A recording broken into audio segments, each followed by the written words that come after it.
Asylum Justin Millamore for Revolution News here at the Library and Archives Canada, where the Emergency Act inquiry is taking place at.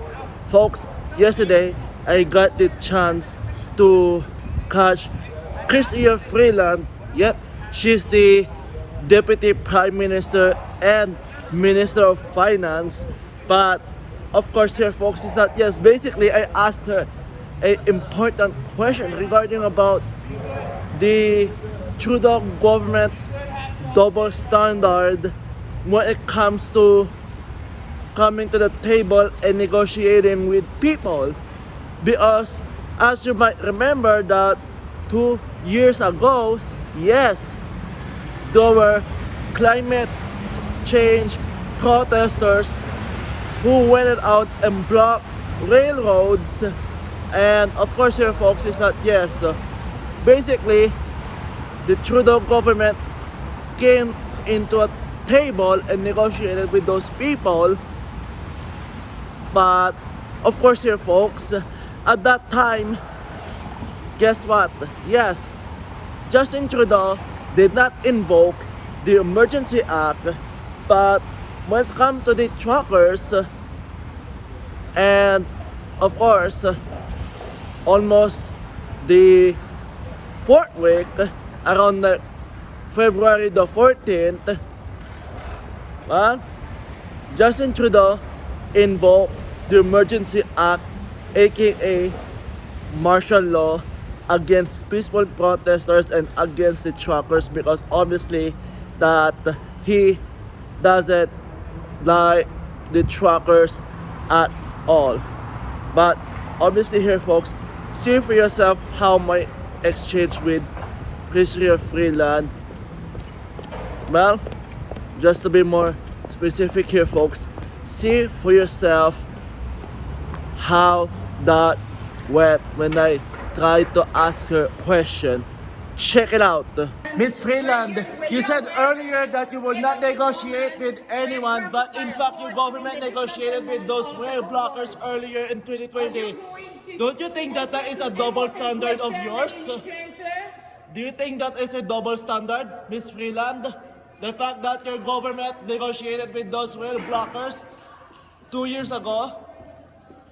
So, there you have it there folks. You can just see from there that yes, Chrystia Freeland didn't bother to answer my question. And here's the thing here folks. Well, surprisingly, when the commissioner was about to go for a lunch break, well, Chrystia Freeland tapped to her ear and she said, "Can't hear." And then, what? Suddenly, there's a female voice in her earpiece saying, "It's lunch, but I'm in your hands." But check out that clip. That in a democracy, the right to protest is important and has to be protected. And yeah, I mean, that's such an obvious statement, and I agree with that. And I agree, yeah. So since it's obvious, I'll say it, and I won't gild the lily. Thank you. Thank you, Minister. Thank you, Commissioner Rullo. Okay, we have 5 minutes left. I don't know if the Canadian Constitution Foundation wants to start or...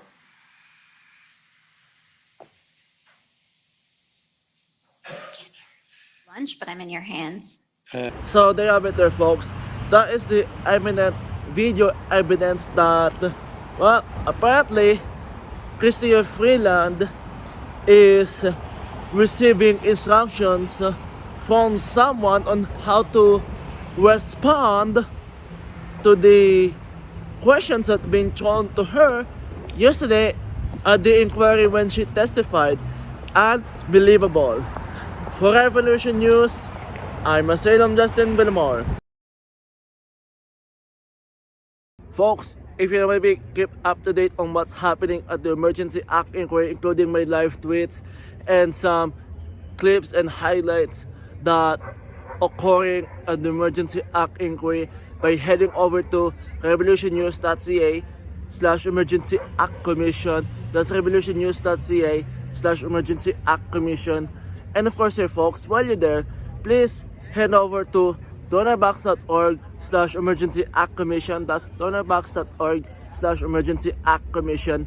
And of course, here folks, if you could chip in a buck or two, that will be greatly appreciated, as it will help me cover my travel expenses, including my expenses on food, as bringing you these stories doesn't come for free. Thank you so much.